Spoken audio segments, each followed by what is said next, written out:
పశ్చిమాసియాలో యుద్ధం రోజు రోజుకు తీవ్ర రూపం దాల్చుతోంది. ప్రపంచవ్యాప్తంగా ముస్లింలు ఎంతో భక్తి శ్రద్ధలతో జరుపుకునే పవిత్రమైన రంజాన్ రోజున కూడా అక్కడ శాంతి కానరాలేదు. ప్రార్థనలకు బదులు బాంబుల మోతతో ప్రజలు ప్రాణాలు గుప్పిట్లో పెట్టుకుని బతుకుతున్నారు. అమెరికా, ఇజ్రాయెల్ దాడులకు బదులుగా ఇరాన్ ఏమాత్రం వెనక్కి తగ్గకుండా ప్రతీకార దాడులతో విరుచుకుపడుతోంది. శత్రు దేశాలతో పాటు గల్ఫ్ దేశాలపై భీకర దాడులు చేస్తోంది. తమ సౌత్ పార్క్ గ్యాస్ క్షేత్రంపై జరిగిన దాడికి ప్రతీకారంగా ఇరాన్ రగిలిపోతోంది. కువైట్ లోని అత్యంత కీలకమైన మినా అల్ అహ్మద్ చమురు శుద్ధి కారాగారంపై డ్రోన్లతో దాడులు చేసింది. దీంతో అక్కడ భారీ మంటలు చెలరేగాయి. రోజుకు 7 లక్షలకు పైగా బ్యారెళ్ల చమురును శుద్ధి చేసే ఈ కేంద్రం దెబ్బతినడం ప్రపంచ మార్కెట్లను కలవరపెడుతోంది. దుబాయ్ నగరంపైకి కూడా ఇరాన్ డ్రోన్లు దూసుకురాగా వాటిని గగనతల రక్షణ వ్యవస్థలు కూల్చేశాయి. ఈ పేలుల శబ్దాలతో దుబాయ్ ఉలిక్కి పడింది. సౌదీ అరేబియా, బహ్రెయిన్ల వైపు దూసుకొచ్చిన క్షిపణులు కూడా ఆయా దేశాల బలగాలు అడ్డుకున్నాయి. ఇజ్రాయెల్ పైన ఇరాన్ ఏకధాటిగా దాడులు చేస్తూనే ఉంది.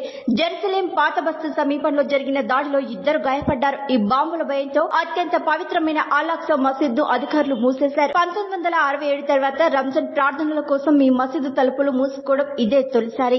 ఇరాన్ పై ఇజ్రాయెల్, అమెరికా వైమానిక దాడులు కొనసాగుతున్నాయి. టెహ్రాన్ నగరంలో ఎక్కడ చూసినా భారీ పేలుల శబ్దాలే వినిపిస్తున్నాయి. దీనివల్ల పర్షియన్ల కొత్త సంవత్సరం నౌరోజ్ వేడుకలు ఉత్సాహంగా జరగలేదు. సిరియా, లెబనాన్ల పైన ఇజ్రాయెల్ దాడులు విస్తరించింది. ఇరాన్ మిలిటరీ ప్రపంచ దేశాలను ఉద్దేశించి తీవ్రమైన ప్రకటన చేసింది. శత్రు దేశాల్లోని వినోద కేంద్రాలు, పర్యాటక ప్రాంతాలు ఏవి సురక్షితం కాదని వార్నింగ్ ఇచ్చింది. యుద్ధం ఆపేలా అమెరికా, ఇజ్రాయెల్ పై అంతర్జాతీయ ఒత్తిడి తీసుకురావడానికే ఇరాన్ ఇలాంటి వ్యూహం పడినట్లు నిపుణులు భావిస్తున్నారు. ఇరుగు దేశాలు తమ భూభాగంపై ఉన్న అమెరికా స్థావరాల నుంచి దాడులకు అనుమతిస్తే ఆ దేశాలు కూడా యుద్ధంలో పాల్గొన్నట్లేనని భావిస్తామని ఇరాన్ స్పష్టం చేసింది. ఈ ఉద్రిక్తతల మధ్య ఐక్యరాజ్య సమితి భద్రతా మండలి అత్యవసరంగా సమావేశమై పరిస్థితిని సమీక్షించింది.